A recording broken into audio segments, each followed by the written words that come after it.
Human, un podcast radio dédié à l'actualité et aux grands enjeux internationaux au travers du regard des acteurs de l'humanitaire. Une émission présentée par Pierre-Alain Gourion. Bonjour à tous, Pierre-Alain Gourion depuis la chaudronnerie à Villeurbanne, avec aujourd'hui un sujet sur le volontariat de réciprocité sujet que nous avons bâti avec Agir Ensemble pour les droits humains. Bonjour Guillaume Guichon. Bonjour Pierre-Alain. On va co-animer ensemble si tu veux bien. Bien sûr, on va co-animer ensemble. Donc bonjour Pierre-Alain. Bonjour Guillaume. Et alors Guillaume, tu as invité un monsieur qui s'appelle Apollinaire. On va pas faire une mauvaise blague sur Guillaume Apollinaire, parce que ça serait un peu nul et un peu trop littéraire, peut-être, je ne sais pas. Mais voilà, nous avons 3 invités autour de cette table que peut-être tu peux nous présenter. Bien entendu, donc on a 3 invités avec nous, donc 3 jeunes, on peut le dire. Il y a même 5 jeunes autour de cette table, n'est-ce pas ? Donc on a avec nous... Merci pour le 5e. Avec plaisir Pierre-Alain. Donc Leilou Bolache, bonjour Leilou. Bonjour, du coup moi c'est Leilou, je travaille à Agir Ensemble pour les droits humains avec Guillaume et je travaille notamment sur un projet qui s'appelle Human Rights, dont on va parler un peu plus après, en collaboration avec Bubble Art. Et je suis ravie d'être ici ce matin avec vous. Merci Leilou. Et on a aussi Sewanou avec nous. Bonjour Sewanou. Bonjour, du coup moi c'est Sewanou et je viens du Bénin. Je suis volontaire de réciprocité en France depuis près de 8 mois. Et voilà, j'ai été recruté par le service de coopération et de développement pour un engagement civique. Et j'interviens notamment aussi bien à la fois au sein du SCD, du service de coopération et de développement, mais également au sein d'une association partenaire, On the Green Roads, qui est une association... On the Green Road. Exactement. C'est quoi cette route verte ? Alors, c'est une association qui est née d'un tour du monde à vélo. Donc, c'est 2 jeunes étudiants qui, en fin de cycle, ont décidé de faire le tour du monde à vélo pour aller rencontrer des personnes et récolter en fait des initiatives écologiques à l'autre bout du monde et justement le diffuser avec d'autres personnes dans le but de sensibiliser le grand public aux enjeux de la transition écologique et solidaire. Merci Sewanou, bienvenue. Et on a ensuite mon binôme, donc Apollinaire. Bonjour Apollinaire. Bonjour Guillaume, merci pour l'invitation, merci à Bubble, merci à Agir Ensemble pour cette invitation aujourd'hui pour parler du volontariat et puis plus précisément aussi du volontariat de réciprocité. Donc moi c'est Apollinaire Leutre, je suis chargé de développement au SCD, le service de coopération au développement, qui est un organisme de volontariat lyonnais fondé en 1959. Donc on est une vieille dame, une vieille association lyonnaise qui est aujourd'hui un des principaux organismes de volontariat en France. Et donc nous recrutons, nous accompagnons, nous formons des volontaires pour les envoyer à l'international sur différents dispositifs. Donc on a l'occasion de revenir un petit peu sur les dispositifs de volontariat. Et nous accueillons aussi des volontaires internationaux. Donc Sewanou fait partie, notamment dans le cadre d'un projet qui s'appelle le projet Prodige. On aura l'occasion de revenir dessus. Mais voilà, nous sommes le seul organisme de volontariat en dehors de région parisienne et fiers de nos racines lyonnaises. Nous accompagnons, nous envoyons et nous accueillons des volontaires internationaux. Des racines qui sont quelque part autour du christianisme social, me semble-t-il. Oui. Le SCD s'est constitué en lien avec l'Église catholique lyonnaise pour répondre notamment à l'encyclique Fidei Donum en 1957, avec cette idée pour l'Église d'envoyer le clergé, des prêtres, des personnes à l'international pour aider dans ce qu'on appelle le développement. Et donc aujourd'hui, le SCD a cette origine d'organisme chrétien de volontariat. Donc nous sommes toujours un organisme chrétien, mais nous nous sommes entre guillemets laïcisés au fil du temps, où nous travaillons aujourd'hui avec différents partenaires qui ne sont pas forcément des congrégations religieuses, mais nous nous inscrivons dans cette dynamique du christianisme social, du développement social, en lien avec l'histoire notamment de Lyon sur ce volet-là. Donc pas besoin d'être chrétien pour rentrer au SCD. Absolument pas, absolument pas. Génial. Nous assumons ces origines qui sont très riches et qui nous permettent de faire des rencontres très incroyables avec un réseau international très très riche. Mais aujourd'hui, nous ne sommes plus dans une revendication en tant que telle et nous sommes ouverts à tous. Si je suis un jeune musulman, je peux aller vous voir, vous n'allez pas me mettre dehors? Absolument pas. Absolument pas. Nous ne sommes plus du tout dans une... Il n'y a aucune distinction Si au je niveau de suis la un jeune religion. juif, je peux venir vous voir. Tout le monde peut venir nous voir, quelle que soit sa religion. Si je ne crois pas en Dieu. Ah bah vous pouvez venir le voir.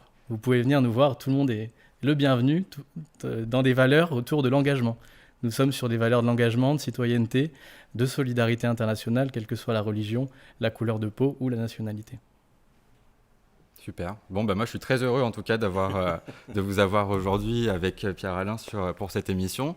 Et notamment parce que Agir ensemble pour les droits humains aussi participe au projet Prodige, donc, qui est porté par le service de coopération au développement, et que nous-mêmes, on accueille donc Sherita, salut Sherita, qui est volontaire de réciprocité chez Agir ensemble pour les droits humains. Et donc, peut-être très rapidement, pourquoi on est là aujourd'hui, pourquoi on parle de ça, le volontariat de réciprocité. On mène un projet avec Bubble Art qui s'appelle Human Rights, avec un point d'interrogation, c'est quoi? Ce projet, il vise à susciter l'engagement des jeunes sur le territoire Auvergne-Rhône-Alpes. Et donc, susciter l'engagement des jeunes, mais je dirais même, pour aller un peu plus loin, concrétiser l'engagement des jeunes. Et c'est peut-être de ça dont on va parler aujourd'hui. Moi, quand j'étais plus jeune, je n'étais pas une personne très engagée, honnêtement. Voilà, je faisais un peu de bénévolat par-ci, par-là, mais rien de très profond, mais aussi parce que je ne connaissais pas les dispositifs qui existaient et qui pouvaient s'offrir à moi, justement, dans le cadre de cet engagement, pour concrétiser mon engagement, justement. Tu étais un jeune égoïste? Oui, c'est ça, j'étais assez individualiste, assez égoïste, très égocentré. Un peu comme les loups Bolache. Tout à fait. Hein? Exactement. Voilà, on va reparler après. Hein? Oui, on pourra en parler, il n'y a pas de souci. Très bien. On est très individualiste chez Agir Ensemble. Non, c'est faux, pardon. On coupera ça au montage, bien évidemment. Et peut-être que, Pierre-Alain, si vous êtes d'accord, peut-être qu'on pourrait commencer justement par expliquer qu'est-ce que c'est ce boulga de volontariat, quelles sont les différentes formes de volontariat, et peut-être qu'on pourrait demander ça à Apollinaire. Et volontiers, avec grand plaisir. Donc il faut savoir que nous, le SCD, nous sommes spécialisés dans ce qu'on appelle le volontariat longue durée, donc de minimum 6 mois. C'est un petit peu notre corps de métier. Et donc nous travaillons sur 2 dispositifs, le service civique et le VSI. Donc je vais surtout m'attarder sur ces 2 dispositifs et puis je pourrais parler aussi d'autres formes d'engagement qui existent sur d'autres formats. Mais sur l'engagement long terme, nous avons ces 2 dispositifs-là. Donc le service civique pour commencer, qui est un volontariat d'initiation pour des jeunes entre 16 et 25 ans. Donc on a la question de l'âge qui est très importante à prendre en compte dans les conditions, les possibilités pour faire ce volontariat. Et c'est un volontariat où on ne demande pas de compétences professionnelles précises. On est là pour que le jeune puisse s'initier, puis découvrir un milieu, puisse s'investir en France. On entend beaucoup parler du service civique en France, mais aussi à l'international. Donc ce volontariat est un volontariat d'initiation qui permet au plus grand nombre, tant que l'âge est respecté, de pouvoir s'engager sur des projets. Et nous avons un 2e dispositif, donc à savoir que le service civique est en lien avec l'agence du service civique et le ministère de la Jeunesse. On est dans une politique publique de jeunesse. Et vous avez le VSI, le volontariat de solidarité internationale, où là, l'âge minimum est 18 ans, et on est sur ce qu'on appelle un volontariat de compétences, où les gens ont déjà une expérience de l'expatriation, ont déjà une expérience professionnelle, et ont des compétences à faire valoir et à proposer sur des projets de solidarité à l'international. Et donc, pour donner un exemple, on est sur 23 ans pour la moyenne d'âge de service civique chez le OSCD, et on est sur 30 ans pour la moyenne d'âge des volontaires en VSI, sachant qu'on a des gens de 20 ans en VSI qui peuvent partir, qui ont déjà des compétences à faire valoir. On a des gens de 60 ans qui sont dans des parcours de vie et qui décident de se réengager. Donc voilà, c'est une moyenne, mais il faut avoir plus de 18 ans.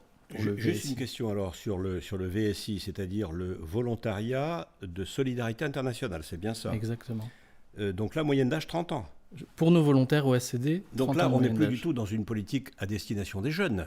On est dans une politique qui est rattachée au ministère de l'Europe et des Affaires étrangères, d'appui technique, de compétences techniques aux associations partenaires dans les pays dits en développement ou les pays partenaires du Sud. Donc on est dans une politique d'appui technique, de coopération technique dans les pays. On n'est pas sur l'initiation jeunesse. Comment se fait le lien avec, les anciennes politiques liées au développement précisément?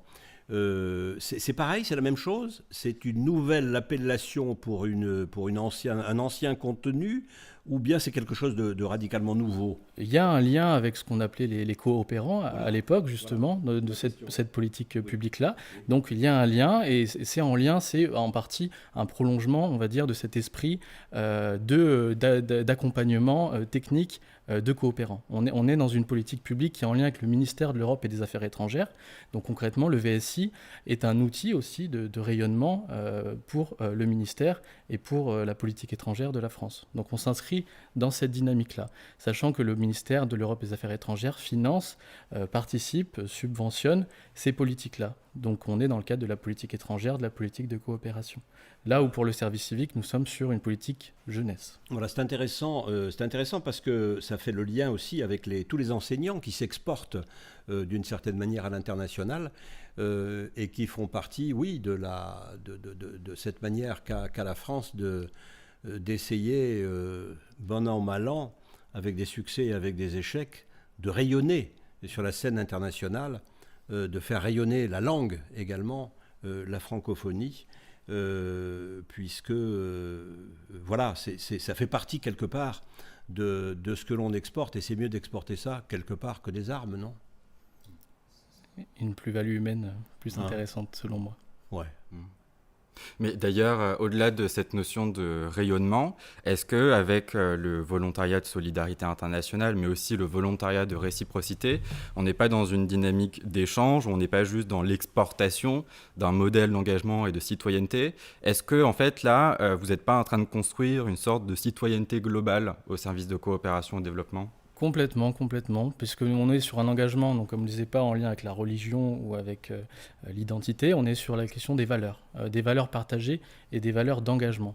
Pour nous, c'est un parcours d'engagement, que quelle que soit notre nationalité, nous avons des valeurs, nous voulons tisser des relations solidaires entre humains, et du coup, nous pensons qu'il y a une citoyenneté globale et que nous sommes tous unis par des valeurs plus que par nos nationalités ou par nos différences. Donc il y a cette idée-là de mobilité, d'échange.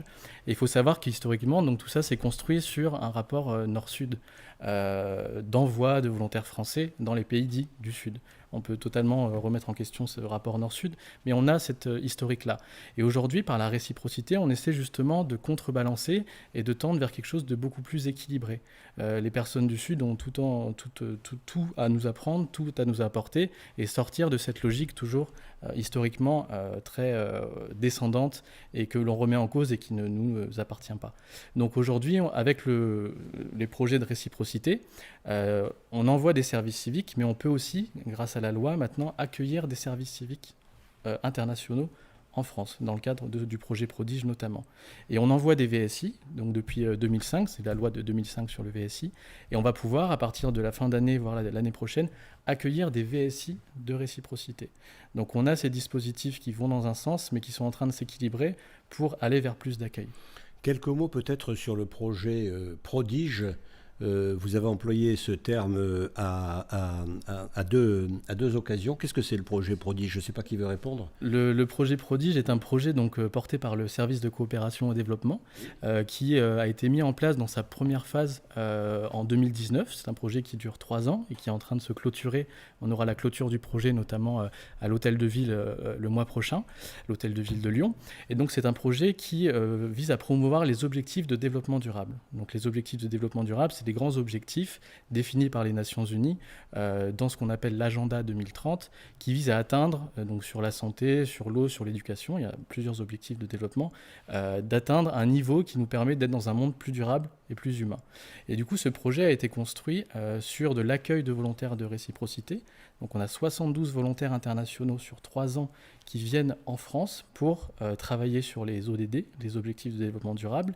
Donc on a 50% d'internationaux et on a des volontaires de service civique français qui composent cette promotion.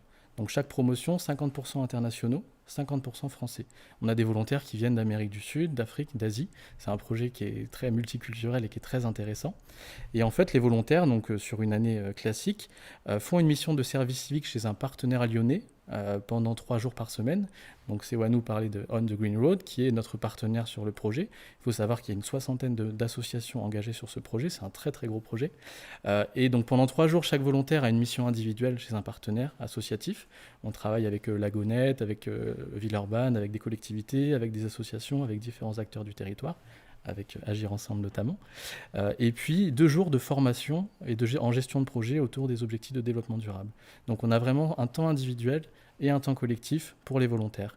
Et ensemble, ils travaillent sur la mise en place de projets, en groupe projet, qu'ils nous présenteront, notamment restitueront lors de la cérémonie de l'événement de clôture à l'Hôtel de Ville de Lyon le mois prochain. Voilà, alors merci pour toutes ces explications très structurantes qui nous indiquent bien ce que sont tous ces sigles un peu abstraits parfois et barbares qu'on entend, VIA, VIE, VSI, etc., etc. Alors vous affolez pas, tout ça c'est des sigles, derrière il y a des mots, et derrière il y a des contenus simples, il faut s'adresser à des gens qui sont là pour ça, pour vous renseigner. Voilà, alors on va poursuivre après une toute petite interruption musicale avec notre ami Alain Pierre qui fait de l'improvisation au piano pour nous, et on poursuivra ensuite avec des storytelling, comme on dit en français, n'est-ce pas? Des histoires concrètes de gens qui viennent d'ailleurs. L'ailleurs, c'est aussi la musique. Écoutez.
Et voilà pour une petite introduction musicale à notre thème sur le volontariat de réciprocité avec Agir Ensemble pour les droits humains et avec le service de la coopération au développement.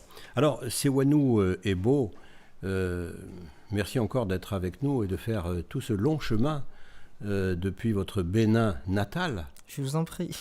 Vous êtes bien du Bénin? C'est ça, exactement. Je viens du Bénin. Voilà.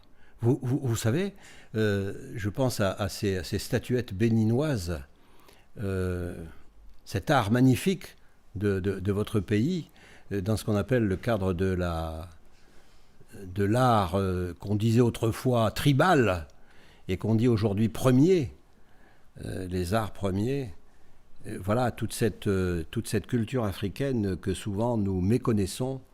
Et voilà, on est dans notre sujet parce que vous, comment ça se passe pour vous? Vous êtes au Bénin, vous êtes à Cotonou ou bien dans l'une des villes du Bénin, je ne sais pas d'où vous êtes, là-bas. Alors je suis à Cotonou, oui. Donc je viens de Cotonou, oui. Et voilà. J'y suis né, j'y ai grandi, voilà, j'y ai étudié, j'ai fait tout mon parcours à Cotonou. Et après, je me suis un peu exporté également dans d'autres pays de la sous-région dans le cadre de mon engagement. Donc voilà. Racontez-nous, votre engagement c'était quoi à l'époque? Vous aviez quel âge?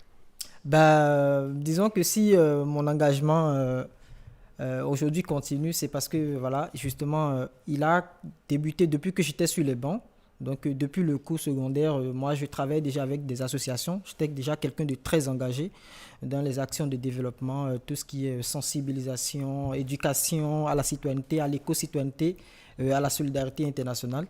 Et voilà, par la suite, quand j'ai fini mon cursus scolaire, j'ai intégré une université où j'ai continué également jusqu'à finir mes études universitaires. De quoi donc? J'ai fait une licence en gestion des ressources humaines et communication. Et parallèlement, j'ai fait la presse écrite. Donc, et je m'étais spécialisé notamment sur les questions d'éducation, culture, environnement. Mais vous êtes un journaliste, cher collègue. Exactement. Hein? Voilà. Et on est là pour communiquer. Alors donc, voilà, votre histoire, comment ça se passe? Aujourd'hui, vous avez quel âge, vous, Sewanou? J'ai 26 ans. Oui. J'ai 26 ans. Et par rapport à l'histoire, je pense que juste là, tout se passe super bien. J'ai toujours, j'ai toujours voulu travailler, notamment dans tout ce qui est solidarité internationale, tout ce qui est engagement, notamment travailler dans le plaidoyer international. Et ce goût-là, comme ça, il vous vient d'où? De votre mère, de votre père, de votre grand-mère, de quoi? De qui? Alors déjà, ça me vient, ce goût me vient de mon père, oui. Donc, qui lui-même a été soldat d'abord. Oui. C'est donc quelqu'un déjà de très engagé, qui lutte pour des causes vraiment nobles. Un engagement militaire. Exactement. Au bénéfice de quel État? De l'État béninois. Oui. Mais également au bénéfice de la sous-région, parce qu'il a accompli plusieurs missions, notamment au niveau de la CEDEAO. Il a quel grade, lui, dans l'armée béninoise? Adjudant-chef. Il a fini au grade d'adjudant-chef. D'accord. Ouais. Oui. Donc, voilà. Et donc, juste avant sa retraite, c'est lui qui m'a demandé, c'est lui qui m'a recommandé, notamment déjà de commencer par m'investir dans tout ce qui est associatif. Et j'ai commencé comme ça depuis le cours secondaire et après les études. J'ai continué avec les études universitaires. Et j'y ai trouvé en fait du goût parce que simplement je suis quelqu'un de très sensible déjà à toutes ces problématiques-là, notamment liées à l'environnement, tout ce qui est lié au social. Et j'ai continué comme ça. Aujourd'hui, je continue mon engagement ici en France et ça se passe super bien. C'est un plaisir pour moi d'ailleurs de venir découvrir d'autres manières de faire, de me frotter justement à d'autres intelligences, frotter mon intelligence contre d'autres et d'essayer de construire quelque chose de très intéressant avec d'autres jeunes qui ne sont pas forcément issus de la même culture que la mienne.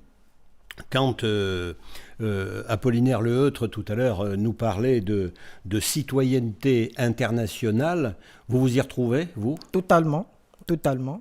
Parce que déjà, je m'identifie en tant que citoyen du monde. Donc, c'est déjà beaucoup plus difficile pour moi de dire aujourd'hui que je suis béninois. Je m'identifie pour la plupart du temps désormais comme citoyen du monde parce que justement, la cause environnementale que je soutiens aujourd'hui, elle n'est pas une problématique béninoise, ni une problématique française, mais c'est quand même la même planète que nous partageons et que j'agisse chez moi, près de chez moi, ailleurs ou à l'autre bout du monde, en fait, c'est pour la même planète et c'est pour tout le monde. Donc, voilà. Et cette question de la citoyenneté internationale, on pourrait aussi la poser à Lelou Bolache. Oui. Vous ressentez vous aussi cette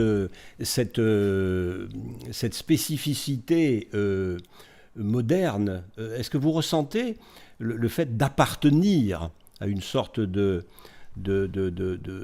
génération où quelque part le lien avec l'origine nationale s'estomperait au profit d'une appartenance mondiale? Ça vous parle, ça? Ah oui, tout à fait. Je trouve que justement nos générations et même celle avant moi, même si je suis encore jeune, on voit vraiment 24 ans. Oui. Et vous faites quoi, tiens, dans la vie, pardon? Alors, du coup, moi, je suis stagiaire à Agir Ensemble depuis mi-janvier. Oui. Et je suis en dernière étude à Sciences Po Lyon, en master Affaires internationales, spécialisation en gestion de projet à l'international, justement. Du coup, voilà. Et oui, je trouve que ça se ressent déjà. Déjà, je le sais parce que dans le milieu où je suis, dans le master où je suis entourée que de jeunes qui aspirent à cette philosophie, à construire le monde tous ensemble, peu importe les frontières. Mais je trouve que ça se ressent aussi beaucoup dans les formes de mouvements sociaux aussi, ça évolue beaucoup aujourd'hui. On le voit beaucoup et grâce aux réseaux sociaux aussi, je pense, qui permet de relier les gens à travers la planète. Ça a des désavantages, mais ça en a aussi de nombreux. Et ça en fait partie. Et du coup, voilà, et je trouve que c'est quelque chose d'extrêmement positif et qui ne fait que grandir. On le voit sur tous les mouvements, par exemple, je suis en train de penser à #MeToo, ce genre de choses. On voit que c'est vraiment une mobilisation mondiale et que les jeunes prennent la parole ensemble. Et je pense que c'est une vraie force et qu'on va faire quelque chose de positif. Donc voilà. Et alors, est-ce que, comment dire, on parlait tout à l'heure, on évoquait avec Apollinaire Le Heutre les questions de lien avec l'État, de politique exportatrice en termes culturels de la France. Est-ce que quelque part, on n'est pas en train de bâtir une sorte de néocolonialisme? C'est une question que je vous pose à tous les deux. Comment dirais-je, qui serait paré des vertus de la solidarité, mais qui n'en resterait pas moins un vrai colonialisme culturel. Je passe à la France, mais je peux penser aussi aux États-Unis, ou je peux penser à la Russie. Je trouve que c'est une question essentielle que vous soulevez. Dans mon parcours et dans mes études et dans mes expériences, et ce que j'ai appris, c'est que c'est bien de vouloir aider son prochain, mais aider son prochain, ça se fait correctement, ça se réfléchit. Et aujourd'hui, c'est vrai que toutes les anciennes politiques de développement ou humanitaires, elles ont continué à entretenir le lien de dépendance avec des pays qu'on a colonisés et des pays qu'on a massacrés. Mais on évolue, on apprend de nos erreurs et ça se fait pas du jour au lendemain. Mais justement, je pense que les générations qui arrivent aussi, il y a une vraie prise de conscience sur ce que doit être l'humanitaire et le développement. Et c'est aussi pour ça qu'il y a des volontariats de réciprocité. C'est comme l'expliquait Apollinaire, c'est pour changer en fait déjà la vision des choses et changer ce lien de dépendance qu'on entretient. Et du coup, voilà. Voilà, peut-être qu'on peut poser la même question à Sewanou. Alors oui. Sud-sud, nord-sud, noir-blanc.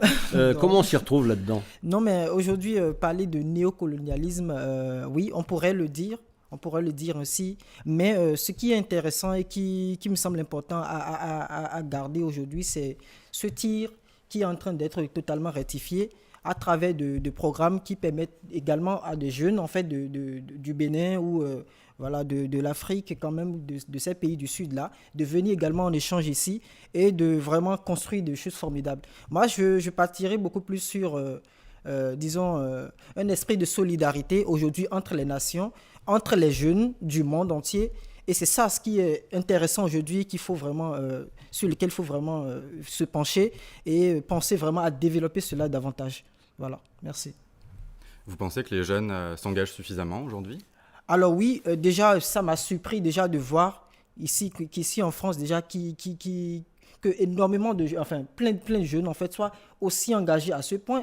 Voilà, moi je viens du Bénin, j'avais toute autre perception de la chose, mais en arrivant ici sur le territoire, je remarque qu'en fait, il y a de l'engagement, il y en a même qui sont engagés au-delà. Moi, ça m'a franchement touché de voir par exemple que des étudiants qui finissent leur cursus invitent leur père à déserter complètement, à quitter en fait un système qui promeut totalement le capitalisme, la destruction de l'environnement, et qui aujourd'hui, voilà, justement, demande à leur père de déserter, de se pencher beaucoup plus sur des questions beaucoup plus écologiques. Et moi, ça m'a fait plaisir. Je me suis totalement retrouvé dans cela. Et ça me donne également de la force, moi qui forcément viens du Sud et qui se disait, je viens dans un pays développé, on étudie tout ce qui peut déjà détruire l'environnement, on façonne en fait la jeunesse de cette façon-là, mais que des jeunes prennent conscience de cela aujourd'hui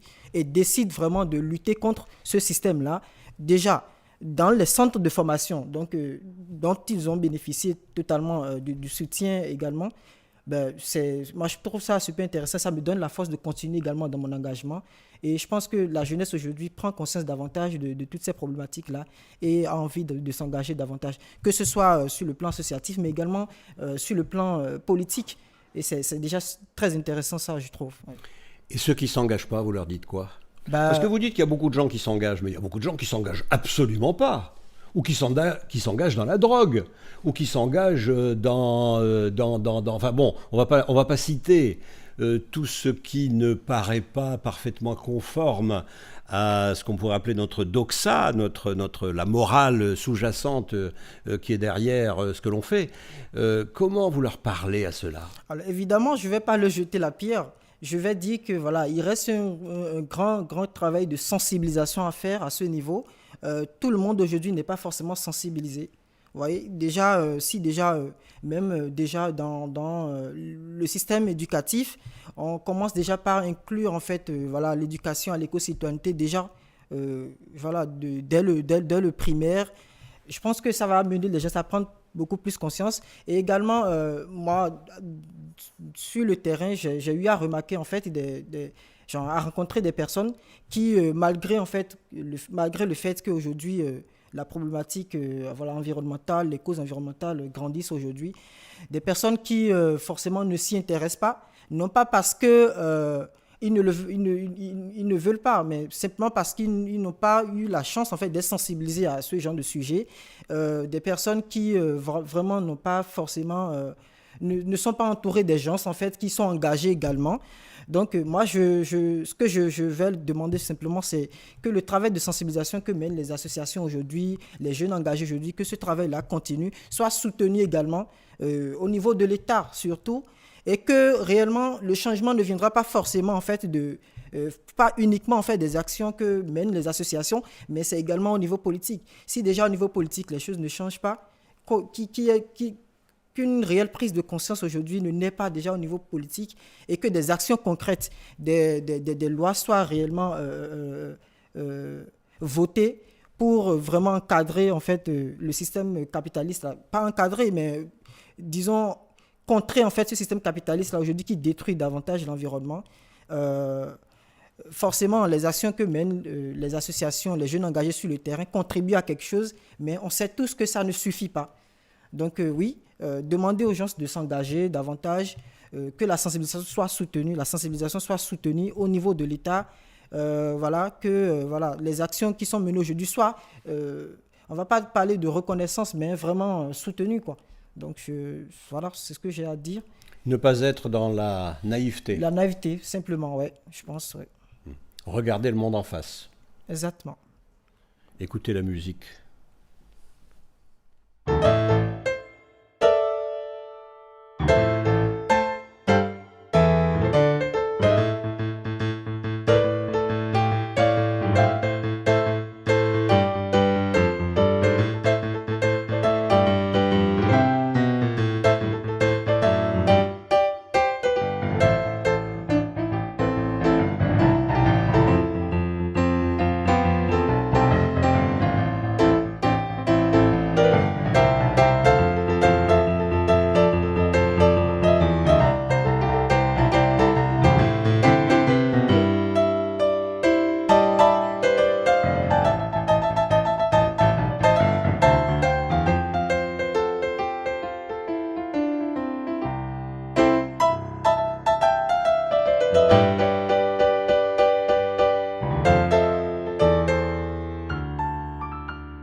Yeah, bravo.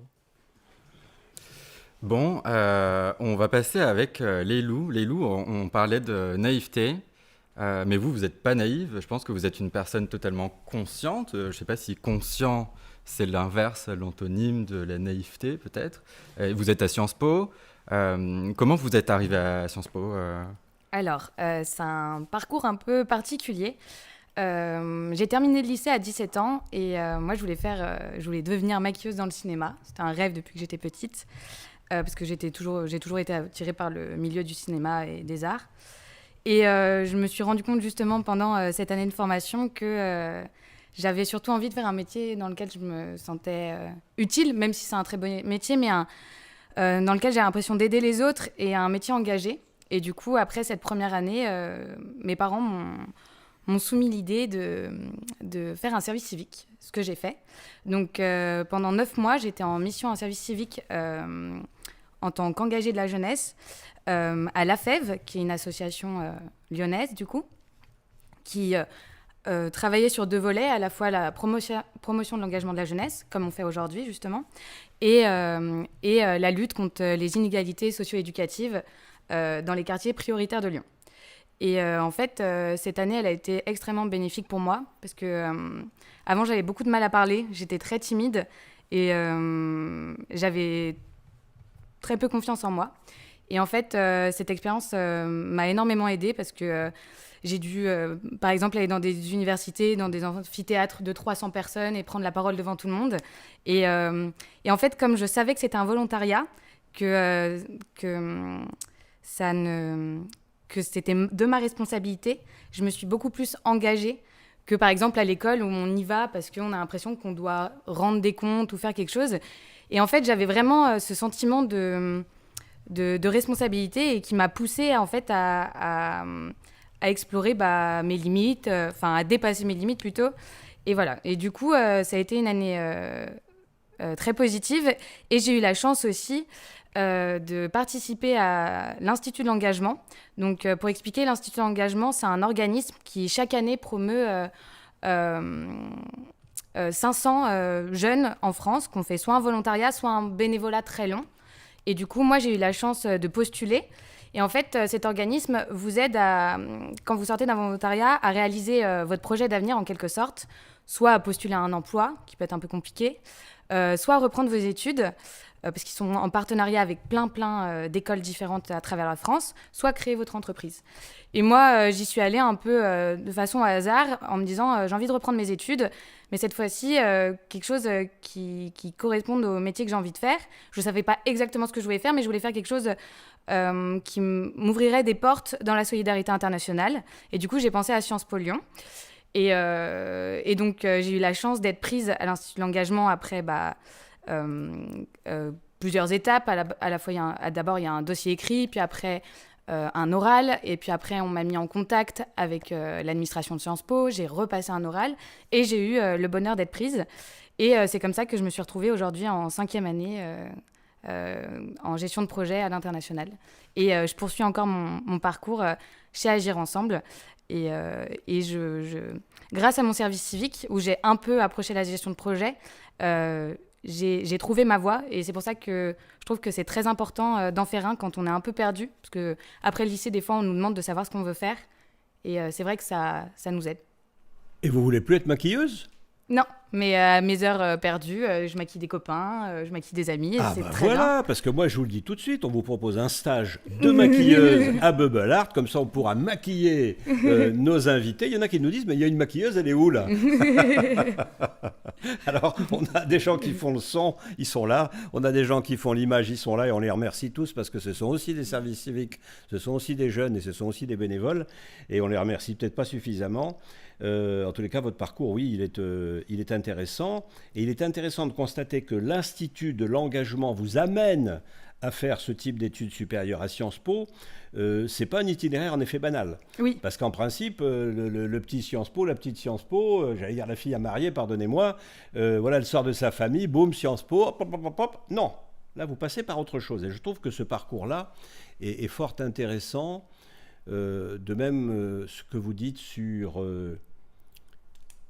la contrainte et la volonté de s'engager, sur le fait que nos jeunes, les loups, je ne sais pas comment ça se passe au Bénin, mais en France, moi je constate que les enseignants ont beaucoup de difficultés. Pourquoi ? Parce qu'ils sont en face de jeunes qui ne sont pas volontaires pour être là. Ils ne sont pas volontaires pour être à l'école. Ils sont obligés d'être à l'école parce qu'il y a une obligation scolaire, conquête de la République. Une obligation scolaire. Seulement, ils sont obligés d'être là. Et quand tu es obligé d'être là avec tes jeunes, tu te casses, quoi. Enfin, tu n'es pas là. Tu n'as pas envie d'être là. Parce qu'on t'oblige à être là. Voilà, en tous les cas, c'est un sentiment que j'ai. Je ne sais pas si vous partagez ça et comment vous vous situez par rapport à ça, tous les deux, les plus jeunes d'entre nous. Bah, moi, je dirais pas que c'est pareil hein, au Bénin. Oui, Au Bénin, par contre, c'est une question voilà, de choix déjà. Mais ça s'impose aussi parfois parce que voilà, il n'y a pas vraiment d'accompagnement qui soit fait quand le jeune voilà, suit le parcours normal, finit les études par exemple. Il n'y a pas d'accompagnement. Il n'y a pas l'institut de l'engagement, même pour ceux qui sont engagés. Donc, à partir d'un moment, on nous a inculqué en fait cette façon de, voilà, cette idée selon laquelle il faut travailler, il faut étudier, à la fin avoir un diplôme et chercher un emploi. Et déjà, c'est l'accomplissement. Donc, c'est pas pareil, ça se vit vraiment différemment. Et seuls ceux qui s'engagent aujourd'hui, c'est des personnes qui vraiment voilà, ont une certaine sensibilité au sujet sur lesquels ils s'engagent. C'est soit des personnes qui ont vécu, en fait, qui ont un vécu vraiment... c'est aussi mon cas, par exemple. M'engager, en fait, à un moment, ça a été vraiment voilà, lié à tout ce que j'ai vécu également, les inégalités. Voilà, un jeune qui a envie d'aller genre un peu plus loin, qui a envie, en fait, voilà... J'ai des ambitions, mais on se voit tout de suite en fait aussi bloqué par un certain nombre de choses, c'est-à-dire qu'on n'a pas les opportunités, sinon les opportunités sont là, mais ne sont pas forcément accessibles à tout le monde. Et donc, à un certain moment, on se dit, c'est une façon, hein, je vais le dire, c'est peut-être se rebeller, mais pas forcément dans ce sens-là, mais c'est une façon de dire... moi j'aime bien les rebelles. Vous aimez les rebelles, vous? Si on peut se rebeller pour une bonne cause. Hein. Ouais. Dans ce cas, oui, j'adore. Et c'est notamment pour ça qu'aujourd'hui, voilà, je veux m'engager. Comment on fait le tri entre les bonnes et les mauvaises causes? Alors, ça, je pense que c'est une question de sens déjà. Oui. Voilà, de vertu. Oui. Et je ne me suis pas engagé, par exemple, sur la cause environnementale simplement. C'est, par exemple, parce que j'ai eu à m'engager dans des villages de chez moi où tout ce qui est produit sur le plan agricole, essentiellement, enfin, tout ce qui est produit pratiquement est destiné à la consommation. Et quand on voit aujourd'hui que c'est compliqué en fait de cultiver tout ça, il y a directement un impact sur l'alimentation. Et moi, je me suis dit, ben, pourquoi est-ce que voilà, ça arrive quand j'ai creusé, quand on a fait quand même, j'ai lu des documents et tout, on se rend bien compte qu'aujourd'hui, c'est lié typiquement à la crise climatique. Et donc, qu'est-ce qu'on peut faire? En tant que jeune, qu'est-ce que je peux faire? C'est ça aussi ça, c'est aussi ça. Et donc, à force de vouloir trouver une solution, à force de vouloir, oui, voilà, contribuer à régler ce problème-là, eh bien, on se retrouve engagé du jour au lendemain. Et ça ne s'arrête pas parce que lorsque vous êtes vraiment touché, lorsque vous vivez pleinement la situation, on est obligé en fait d'aller au plus profond de la chose, d'aller creuser. Et c'est ça qui m'amène aujourd'hui aussi petit à petit vers voilà, le militantisme politique hein, qui sera totalement raccordé à mon engagement civique. Donc oui, je suis en train de penser également faire de la communication politique, notamment pour influencer les décisions en faveur des communautés, de la planète, des jeunes, des enfants, des femmes. Voilà, être cette main visible-là qui ne cherche pas forcément la superpuissance, mais qui arrive vraiment aujourd'hui à conseiller, à influencer les décisions, je le dirais peut-être dans l'ombre, pour que voilà, de bonnes décisions soient prises pour le bien de la communauté. Vous parlez d'or, vous parlez magnifiquement de votre engagement, merci pour ça. Voilà, bon, bah on avance. Qu'est-ce qu'on va demander à qui? Moi, j'ai une question oui. qui me turlupine depuis tout à l'heure. C'est de me dire, on a bien compris avec votre parcours, Sewanou, qu'en fait, l'engagement, il a été suscité par une prise de conscience déjà, par un constat que vous vous êtes fait. Et ensuite, vous avez dit aussi que vous êtes engagé, mais au début, on avait l'impression que c'était une démarche active. Et ensuite, vous êtes dans une démarche de co-responsabilité.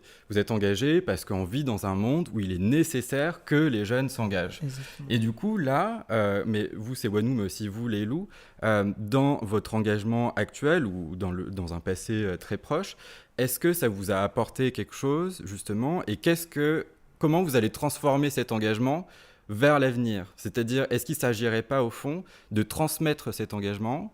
Et comment on fait, justement, pour communiquer cet engagement? Est-ce que ça se construit au cours du temps? Je ne suis pas sûr d'avoir très bien compris la question. Est-ce C'est-à-dire, que vous là, aujourd'hui, vous êtes engagé passage, dans la le cadre du transmission. volontariat de réciprocité. À l'avenir, c'est quoi vos projets? Vous allez poursuivre votre engagement. Est-ce que vous allez le poursuivre de la même manière qu'avant d'être volontaire de réciprocité? Ou est-ce qu'il y a quelque chose qui va changer dans votre engagement, dans votre manière de pratiquer cet engagement? Alors, en tout cas, pour ce qui me concerne, hein, je pense que l'engagement, ça ne changera pas forcément. En tout cas, toutes les actions que je mène sur le terrain, je continuerai de les mener. Mais c'est parce qu'à un certain moment, je me suis rendu compte, en fait, que ça seul ne suffit pas. Et que derrière, en fait, il existe une sorte de bloc, en fait, au niveau politique, qui aujourd'hui ne permet pas à la jeunesse, en fait, soit de s'affirmer, mais que d'aller au-delà, en fait, de ces actions-là. Voilà. Aujourd'hui, je suis membre, par exemple, de la troisième mandature. Ça, c'est le Parlement des jeunes. De là, pardon. De la troisième mandature du Parlement des jeunes Oui. au Bénin. Oui. Et l'idée aussi, en fait, c'est d'aller vraiment au niveau politique, essayer en fait de m'impliquer davantage, aller au-delà des actions que je mène aujourd'hui sur le terrain, tout en continuant, bien sûr. Mais je compte vraiment m'orienter vraiment sur ça, faire des plaidoyers, la communication d'influence, ressortir, dénoncer en fait peut-être certains comportements qui ne permettent pas aujourd'hui de pallier à ces causes. Par exemple, C'est comportements que vous critiquez, lesquels? c'est le manque de volonté politique déjà, c'est déjà quelque chose qui me tient vraiment à cœur. Le fait qu'on sache aujourd'hui que le problème, c'est une évidence, on sait qu'aujourd'hui il y a un problème, il y a une crise climatique, qu'on en soit conscient, mais qu'on ne veuille pas vraiment agir, qu'on ne veuille pas voter des lois concrètes et qu'on soit vraiment dans cette bulle de capitalisme-là qui aujourd'hui ne profite pas forcément déjà à nous qui sommes jeunes, déjà à toute la communauté entière, je vais dire, pas seulement les jeunes, mais les personnes âgées, toutes les couches déjà de la société, et qu'on ait cette impression que en fait, le milieu politique se fout totalement en fait des problématiques aujourd'hui que vit la jeunesse, la problématique environnementale, sociale et tout. Et moi, j'ai bien envie en fait d'aller briser cela, briser le système de l'intérieur. Désormais en fait, ça sort totalement de l'engagement, d'un simple engagement civique. Pour moi, je prends ça aujourd'hui comme un métier, et c'est pour ça que je veux vraiment travailler dans le plaidoyer au niveau national et international. C'est ce que j'ai commencé déjà. Et vous allez voir une chose, c'est que notre musicien qui improvise, il va mettre en musique votre révolte.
Moi, j'aimerais bien qu'on revienne vers Apollinaire, après ces deux forts témoignages, avec 2 parcours de vie qui sont différents, mais qui se retrouvent dans l'engagement, pour savoir un peu, du coup, là, au service de coopération au développement, vous avez le projet Prodige, vous accueillez du coup des jeunes qui sont volontaires. Il y a combien de jeunes, là, en ce moment, au service de coopération au développement ? Alors, dans le cadre du projet Prodige, on a plus d'une quinzaine de jeunes internationaux qui sont sur Lyon. Et il faut savoir que ce projet se termine actuellement dans sa première phase. Ces fameuses promotions, pardon de Des vous fameuses interrompre. promotions, exactement. Qui associent des Français et des internationaux. Et des internationaux. Exactement. Donc là, on termine la 3e phase. Ce projet, du coup, est cofinancé par la ville de Lyon et l'AFD, l'Agence française de développement. Et on termine cette première phase de 3 ans. Et on va commencer une nouvelle phase. On a eu l'accord pour commencer une nouvelle phase de 3 ans, mais cette fois à l'échelle régionale. Là, nous étions que sur la métropole, au niveau du Grand Lyon.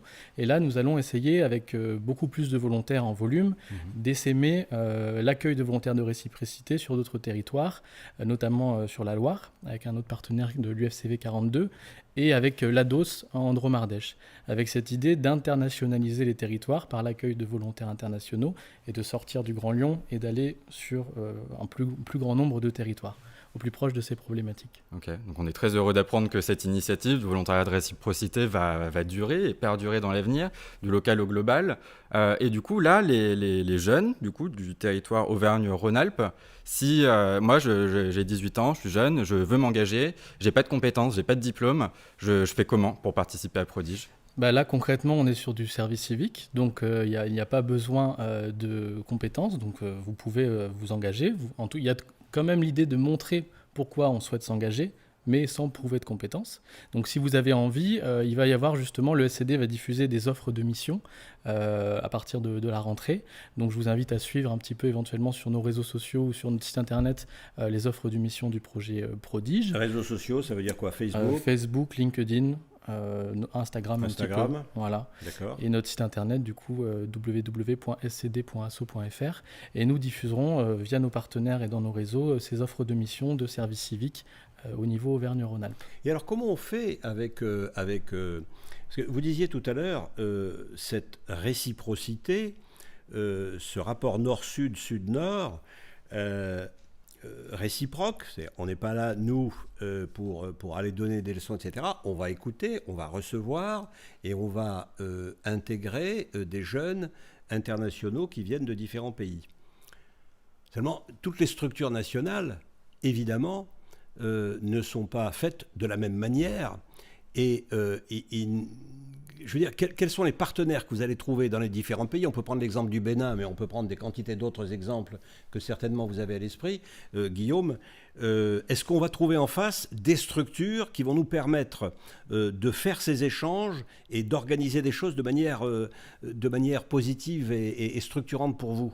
Alors complètement, il faut savoir que le SCD, comme je vous le disais, a une profondeur historique importante. Oui. Et du coup, nous avons un tissu partenarial au niveau international de plus de 60 associations.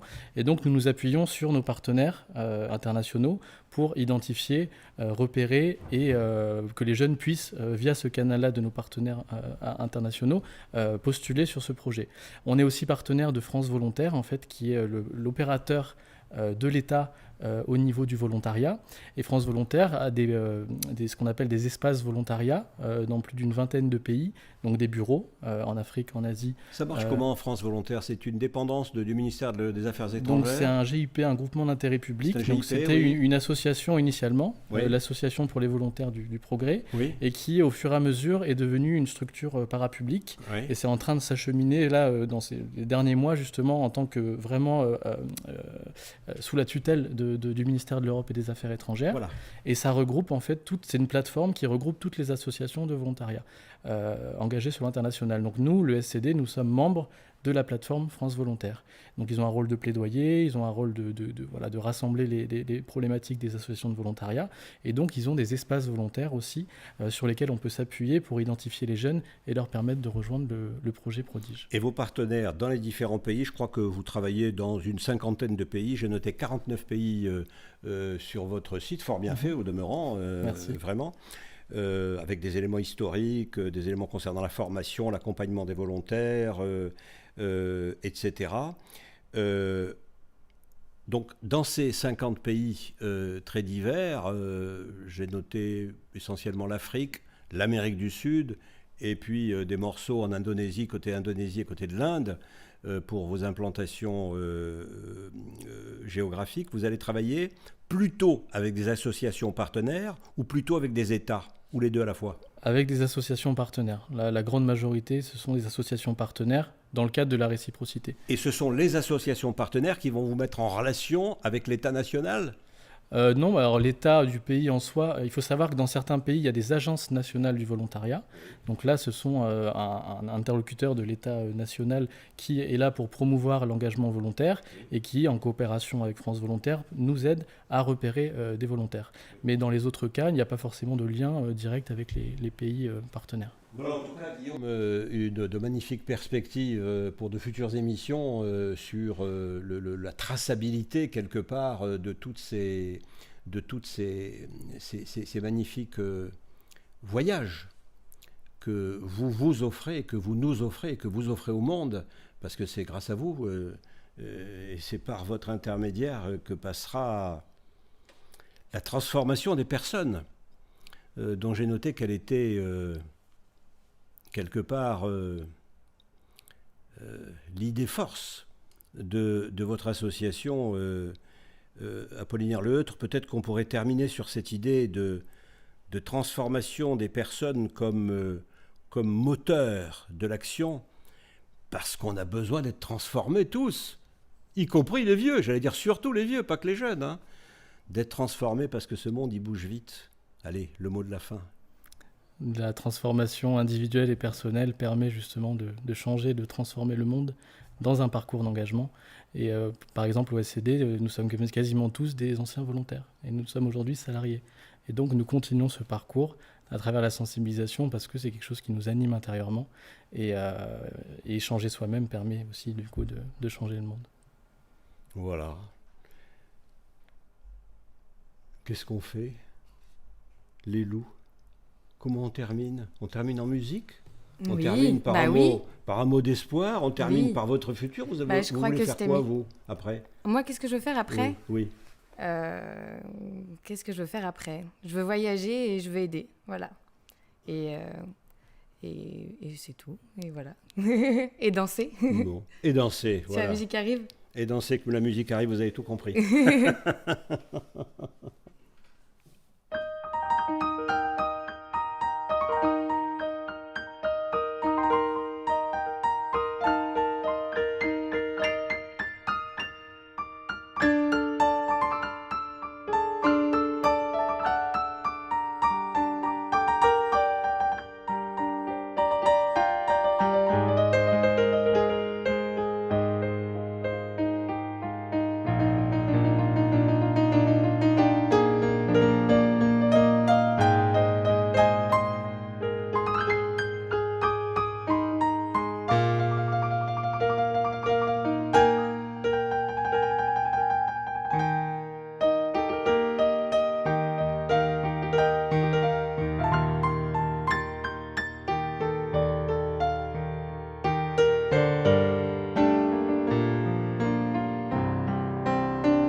Human, un podcast radio dédié à l'actualité et aux grands enjeux internationaux au travers du regard des acteurs de l'humanitaire.